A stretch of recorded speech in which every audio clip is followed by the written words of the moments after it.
Lero pa 11 Novemba kunavuta ku Lilongwe pamene achinyamata anali akupita kukachita zionetsero ku Capitol Hill. Inde tuti munenda ku Capitol Hill kumene kuli maofesi a president, pamene iwo sakukondwa ndi mmene ndondomeko zikuyendera zowasankhira anthu kuti azipita ku Israeli. Tatiye tionere nkhani yonse mwatsatanetsatane ndi momwe zinafutira ndithu ku Lilongwe.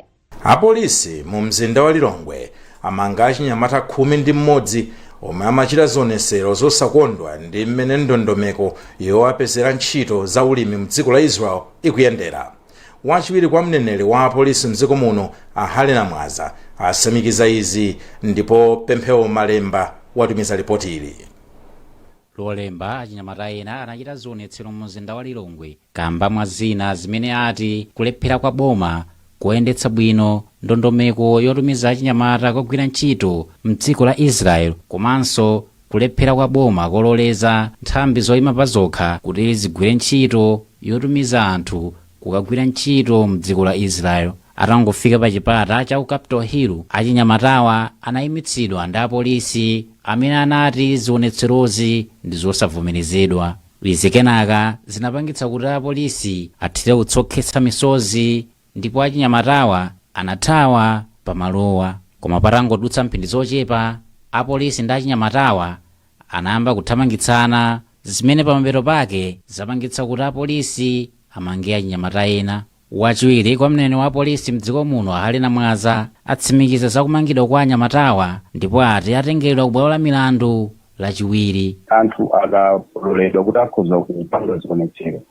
amayenera kuti ndithu apange zionetsero zomabata osati kumaonetsa makhalidwe ofuna kubweretsa kapena kusowetsa ena mtendere kapena kubweretsa zisokonezo pamalawi. Ndi awawa amapanga zimenezozo chifukwa chake apolisi anafika ndi kuonetsetsa kuti amene akupanga zimenezo ndithu amangidwe kotero kuti apita kuonekera ku bwalo la milandu mawa kuti akankhe mlandu umene apatsidwa. Mwezi watha achinyamatawa adachita zionetsero zonga izi ku ofesi ya mtsogoleri wa dziko lino ku Capitol Hill, kumene adakapereka kalata yawo yokakamiza boma kuchita zinthu poyera pa ndondomeko yolemba anthu akagwira ntchito mdziko la Israel, komanso pofuna kuti nthambi zoyima pa zokhazi ziyambirenso kutumiza anthu kukagwira ntchito mdziko la Israel. Koma mneneri wa boma Moses Kunkuyu kangapo konse akhala akunena kuti boma singasinthe ndondomeko yolembera anthu kukagwira ntchito mdzikolo, ponena kuti dongosolo limene lilipo pano ndi lokhalo lomwe limavomerezedwa ndi lamulo la mdziko la Israel. Mtsogoleri wa chipani cha UTM Michael Usi ati msonkhano waukulu wa chipanichi umene uliko la mulungu lino ndi osavomerezeka. Pachifukwa ichi iwo ati sapikisana nawo pa udindo wa mtsogoleri. Iwo anena izi kudzera mukalata imene alembera mlembi wamkulu wa chipanichi Patricia Kaliati. Malinga ndi Usi pali malamulo angapo akulu a chipanichi amene aphwanyidwa, ndipo ati kukapikisana nawo kutanthauza kuvomereza zolakwika. The Gracious Mana walemba ripoti lomwe wawerenga Elvis Hoahoa. Iwo ati zomwe achita mamembala ena a chipanichi ndi zolakwika kamba kakuti ndi zosemphana ndi malamulo, komanso kuti komiti yosonkhetsa ndalama sinafunse maganizo a komiti yayikulu ya chipanichi. Ausi atinso komiti iyi inagwirizana za ndalama zimene anthu ofuna kupikisana nawo maudindo osiyanasiyana adzipereka ngakhale kuti ilibe mphamvu zochita izi. Iwo adzudzulaso chipanichi ati kamba kosankha anthu ena kukhala ma delegates mosemphana ndi malamulo a chipani cha UTM. Mawanja ena okhala ku Dunduzo mu mzinda wa Mzuzu akuchita mbindikiro ku maofesi a unduna wa zamalo mderali. Iwo akuchita izi pofuna kukakamiza boma kuti liwapatse ndalama zachipukuta misozi kamba kawachosapa malo omwe likufuna kumangapo malo ochita zamalonda. Samkalimira ali ndi nkhani yonse. Mawanjawa omwe akuphika ku maofesi komweko akuti achoka pokapokhapo boma liwayankhe zomwe akupempha. Wapampando wa anthuwa a Arthur Nguluwe akuti anthu kuderali akufuna kuti boma liyapatse ndalama kapena libweze chiganizo chake chowasamutsa kuderali. Tifuna yankho, ati yankho lake la zinthu ziwiri. Ati pase ndalama apo iyayi atibwezere malo athu, ndipo potibwezerapo anene alembe kalata asayinire, akasayinira atenge chidindo chawo adinde basi. Kwa ife kwata ifeyo ngati sapangabe zimene zozo ifeyo tipajapo sitichoka, nditu sitichoka hata pang'ono. Anguluwe akuti potengera kuna kuti tsopano mvula yayamba, anthu afuna kudziwa ngati angayambe kuchita ulimi kumalowa kampo kuti ambiri amangokhala. Apolice opitirira 15 tinaona atakhwimitsa chitetezo ku maofesiwa, ndipo ena ananyamula utsokhetsa misonzi akuzungulira pamalowa. Akuluakulu ku nduna wa zamalo sadayankhulepo pa nkhaniyi. Dziko la Malawi pansi pa chitukuko cha SEZ linayika ndondomeko yokweza madera ena m'mizinda kuti kuzikhala ntchito za malonda zakuya zopindulira dziko. Izi zikuchitika pansi pa unduna wa zamalonda ndipo zili mpulojekiti ya Malawi Investment and Trade Center. Ndalama za chiputamisozi zomwe anthu akuyenera kulandira ndi zopitirira 2 biliyoni kwacha. Boma lathesa mgwirizano wa ntchito ndi makampani 51 azomangamanga amene amagwira ntchitozi ku nduna wa zamaphunziro. Malinga ndi undunawu ene makampani onsewa ndi Malawi. Wezi Gausi ali ndi ripoti. Poyankhula kwa atolankhani lolemba mu mzinda wa Lilongwe, mlembi wamkulu wa zamaphunziro Amangani Katundu ati chiganizo chothetsa maubale amenewa boma lafikapo kamba kakuti unduna wa zamaphunziro unaona kuti ntchito zomangamanga ku undunawu sizikuyenda. Iwati kusayenda kwa ntchito zomangamanga zimakhudza kwambiri zotsatira zimene boma limafuna kupeza akamagwira ntchito yawo. Ifeyo ngati unduna wa zamaphunziro udindo wathu ndikuonetsetsa kuti masukulu amene akufunika amangidwe, kuonetsetsa kuti malabu kaya nyumba zogonamo atsikana komanso ana sukulu osiyana-siyana zikumangidwa mu nthawi yake. Chifukwa ma project amene watimakhala nawo ndi cholinga choti tionetsetse kuti tichepetse zovuta zimene zimakhalapo chifukwa cha kusowa kwa maklasi komanso nyumba zogona ophunzirira komanso maphunziro chifukwa cha maklasi amene akusowa kapena malaboratory amene akusowa kapena malibrary amene sitingathe kukayika mu mabuku chifukwa chokuti palibe. Poyankhulapo pa nkhaniyi, mkulu wa bungwe la CSEC a Benedicto Kondowe ati kuthetsa maubale okwana 51 amene amagwira ntchito zawo zomangamanga kukutanthauza kuti mwina makampaniwo samatsatira zimene anagwirizana mu mgwirizano wawo. Makampani omangamangawa amagwira ntchito yawo kumanga mahostelo, malaboratory, makalasi ophunzirira, sukulu za primary mwazina. Ndipo undunawu watulutsa kale zikalata zina zopempha anthu kuti alembere ngati akufuna kuchita nawo ntchito yomangamanga ku nthambi ya zamaphunziro. Akaswiri a zaulimi atamani nkhondo mvula nda Leonard Chimwaza apempha boma kuti lipeze njira zachangu zomwe zingathandize kuonjezera zipangizo zaulimi zosika mtengo kuti vuto la njala lisapitilire.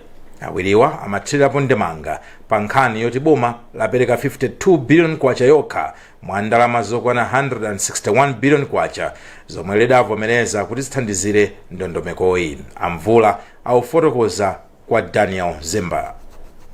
Tukamba zokuti ndalama zilipo zochepa komanso PETRA amene alipo ndi ochepa zimene zikutanthauza kuti anthu amene angathe kupindula akhala ochepa. Tsopano kuti tifikirepo anthu ochuluka kutenga ndi mmene amene kuposa amene tingathe kutenga ndi mmene zinthu zili pakati panopo. Choyamba chakuti boma mwina tipambe chiganizo cha msanga kuonetsa kuti ndalama zimene alina amapereka kukagula fetezo zotsika mtengo zikhale zokwerapo sana ndi zimene zili pakati panopo. Pati zikakhala zokwerapo ndiye kuti ndalama zambiri zithaupezeka njira imeneyo kuti mwina fetezo athe kugwira ochuluka komanso alina ambiri athe kupindula. Chachiwiri mwina boma litsitse nambala ya anthu amene kuti apindule ndondomeko imeneyi. Kuti figa inaperekedwa kale koma ndi mmene zinthu zili pakati panopo zikutanthauza kuti figa imeneyo singathe kwa zipangizo zochepa. Temwe apofunikaso kuitsitsanso nambala ija akuti anthu amene apindulewo adziwike kuti angati amene mina sapindule athe kuona kuti achita motani mina apeze njira zina. Ndipo a Leonard Chimwaza anagwirizana ndi Mvula pa nkhani polimbikitsa alimi kuti ayambiretu kusaka zipangizo za ulimi zosalira ndalama zambiri monga manyowa. Tofunikira nchona kuti pakhale machawi kuti amene ali ndi danga lopeza thandizo la ulimi kuchokera ku NISA kwa dzikomo kapena no zipata zina za boma, ndalama zimenezi ziperekedwe msanga. Pano nthawi sili kumbali yathu. Ulosi wa dzanyengo ukusonyeza kuti kungoyambira sabata yachitatu kapena yachinayi ya Novemba madera ambiri muno Malawi akhala kulandira mvula yodzalira. Kodi zichitika motani kutakhala kuti no mvula yagwa maderamo koma no serereza sadampeze, mbewu sadazipeze. Zimenezi zimapangisa kuti no ulimi uyambe motsinthina ndipo zokolola zake sizikhalanso zabwino chifukwa chonena kuti no kudzala sikunadzalidwe mwa ndondomeko, serereza sanatilidwe mwa ndondomeko. Ndiye vuto limeneli lithandiziranso kwambiri kuti no chiyerekezo cha zokolola zimene tikanatha kupeza pa mathero pa chaka cha ulimi chino chitokhala chotsikirapo pokhala kuti no zipangizo za ulimi sizinapezeke. Mkulu wa National Planning Commission a Thomas Munthali watsindika kufunika kwakuti dziko lino liyike ndalama zochuluka potukula achinyamata. Munthali ayankhula izi pa mkumano wa akuluakulu achinyamata omwe ukuchitikira mu mzinda wa Lilongwe. Munthali akufotokoza motere. Achinyamata awa tikufuna kuti akhale ndi tsogolo labwino, ndiye payenera kuti tione kuti kuli ndondomeko zimene zilipo zoti achinyamata awo angatengepo mbali ndi ziti. Ndi chifukwa chake lero kwapangidwa ma documents awiri imene yoyamba ndi youth engagement strategy imene ikuonetsa kuti Malawi 23 achinyamata angatengepo mbali bwanji, komanso National Youth Council of Malawi apanganso strategic plan yawo kuti kuchokera pano pa 2024 mpaka 2030 tikamayang'ana zaka zimene tikulunjika za zaka 10 za Malawi 23 zoyambirira kuti iwo angapangepo chani ndi achinyamata. Ndiye ngati pali wina aliyense amene akufuna kuthandizira ntchito za achinyamata ku Malawi apite ku National Youth Council of Malawi akaone ma documents amene wawo kuti ndi chani makamaka chimene achinyamata akufunisisa kuti tiwathandize. Nduna ya zamasewero ndi anyamata auchizi mkandawire wati boma layika chidwi chake pa ndondomeko zotukula achinyamata.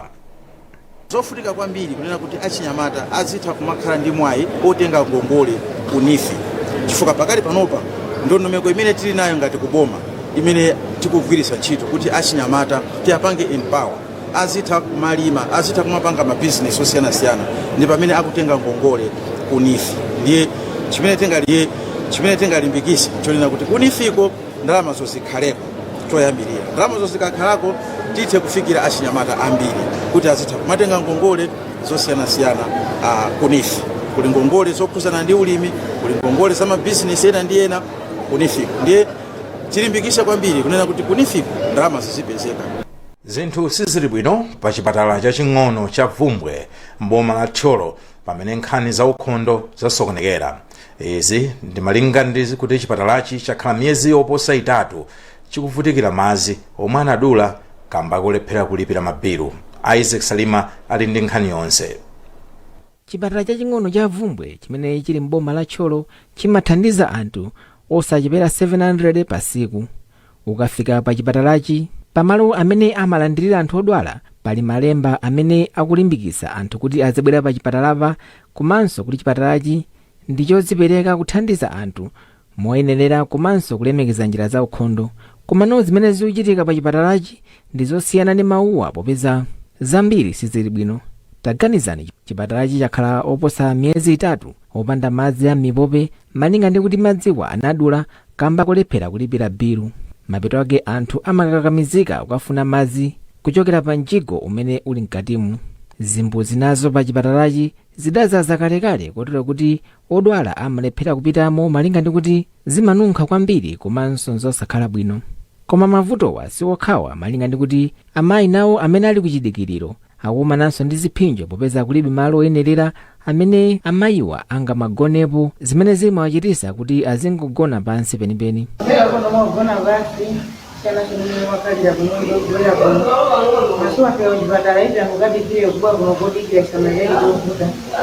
Ngati izi nzosakwanira, malo amene amatentherapo zinthu zimene zatha ntchito mchipatalamu nawonso sakugwira ntchito malinga ndi kuti zambiri zidawonongeka. ndipo kumenenso amaotcherako zinthu zimene zachoka mzipatalamu, monga pamene amatenthera zinthu ngati michombo ya ana imene aidula adabadwa kumene. Zosekera zake nazonso akuti zinabedwa mwakuti pamalowa pamakhala fungo lochuluka, lina lochoka mchipatala, lina lochokera mzimbuzi, lina lochokera kumalowa. Wapampando wa komiti imene imayang'anira chipatalachi a Davis Sulani adati malowa zinthu sizili bwino. Mavuto ali pa chipatala pano ndionera kuti 1 palibe matoileti, mabafa palibe, tilibe mochare, chipatala chinji chakutha, mvula ikabwera paliponse pamakhala madzi okhaokha. Komanso pambali pakuti matoileti tilibe, staff imene kukhala panonso malo amene akukhala kugwira ntchito mopanikizika kwambirimbiri, chifukwa malowo soyenerera kuti munthu agwirepo ntchito momasuka. Ndipo dotolo wamkulu pa chipatalachi a Dennis Filipo anati zinthu pa chipatala pasi zili bwino, kotero kuti nkofunikira kuti anthu agwirane manja powathandiza. Tinalibe matoileti, ningoti tilibe matoileti. Komanso mukaona placenta piti yathu kuja inseminator ndionongeka, placenta piti ilibe cover, komanso geti kumapito kuja inagwa. So zonsezi panopa ngati kuti zikukonzedwa. So chifukwa chipatala nalibe ukhondo ngati kuti tichitelani momasuka chipatala zimakhala zotivuta.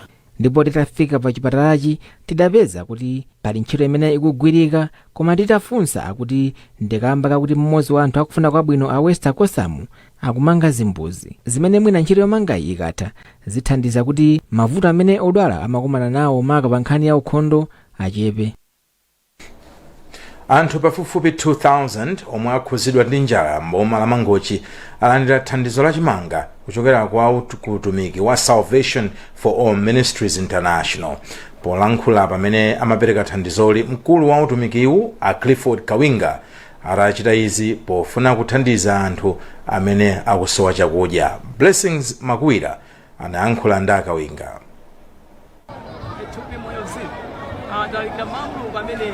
Akudze moyo wawo wauzimu ilo abale mukuzindikira tikuza kwapatsa zinthu zambiri koma masiku awiri atatu zimatha pachifukwa ichi chimakhuza chokhazikika chimene chili chofunikira moyo wauzimu.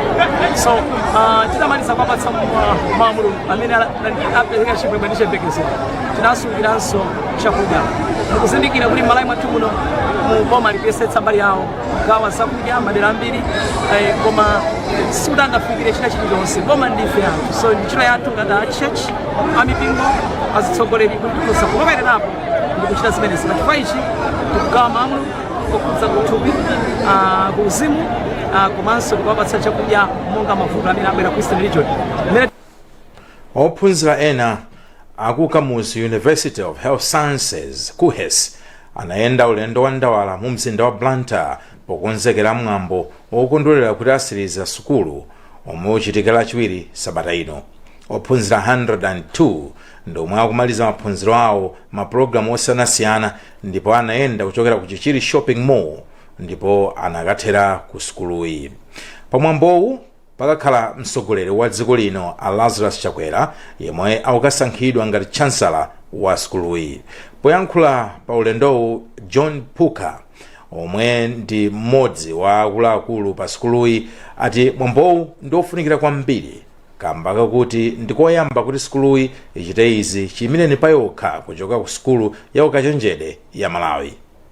Paredi ya lero ndiofunikira kwambiri chifukwa tifuna kuti dziko lidziwe, anthu amene timakhala nawo Blantyre amene timapanga save adziwe, komanso even kwinako adziwe chifukwa amene akupanga graduate mawa, ana athu amene akupanga graduate mawa iwowa ndokonzeka kuwatsogolera kugwira ntchito zawo za umoyo ku Malawi kuno, dera la kwathu kuno ku Africa, komanso even dziko lonse lapansi. Ndiye monga mukudziwa zikatere ife timatsogoleredwa ndi His Excellency Dr. Lazarus Chakwera ngati chancellor wathu, ndiye iwowa ndi amenenso atsogolere mwambo wathu wa mawa. Bungwe la Concerned Youth Organization lapempha Malawi kuti achitepo kanthu mwachangu pa nkhani ya kusintha kwa nyengo. Mkulu wa bungweli a Have Chimaliro anena izi pamene anachitisa msonkhano wozindikilisa anthu kundilande mboma la Blantyre. Thomas Kachere ali ndi zambiri mu ripoti ili. Achimaliro anakumbutsa anthu zakufunika kubyala mitengo ndi kuyisamalira ngati njira imodzi yobwezera chilengedwe. Iwo anati bungwe lawo likuphunzitsa anthu mmene angamapangire zinthu kuchokera kuzinyalala. Tinaganiza zopanga mwambo umenewu kuno kundilande chifukwa ndi dera limodzi limene tikugwirako ntchito ndi project imene tikuyitcha ikulimbikitsa za chilengedwe komanso ndi information pakati pa achinyamata komanso kuwalimbikitsa kuti atengepo mbali. So msonkhano uno kapena mkumano uno unali wopereka mauthenga okhuza kusintha kwa nyengo pakati pa achinyamata, amayi ndi anthu amene ali ndi ulumali komanso ndi anthu onse amene akukhala muno mudera la ndilande kuti no athe kufikiridwa ndi mauthenga okhuza kusintha kwa nyengo, kuti no uthenga kwa kusintha kwa nyengo kwakhudza bwanji moyo mwawo komanso anthu angachite chani. So zina zimene timakambirana nawo ndio tino nkhani pa ntchito zimene tikuchita ndi kuwalimbikitsa kuti no athe kulimbikitsa kuzala mitengo, kuti no athe kuthandiza kupereka mpweya wabwino komanso ndi kuti no kodi kusintha kwa nyengo kwakhudza bwanji miyoyo yawo pa nkhani mwina ya zakudya, kwakhudza bwanji pa moyo wawo pa nkhani ya zaulimi, kwakhudza bwanji pa moyo wawo pa nkhani zokhuza umoyo wathu wa tsiku ndi tsiku. Ndiyeno timati anthu adziwe uthenga umenewu ndi kuti aliyense akadziwa titengepo mbali limodzi. Kusintha kwa nyengo kwakhala kukukhudza anthu pa dziko lapansi kuphatikiza dziko la Malawi. Mwambowu unachitika pamutu wokuti uthenga wa za nyengo kwa onse osasiya aliyense pambuyo.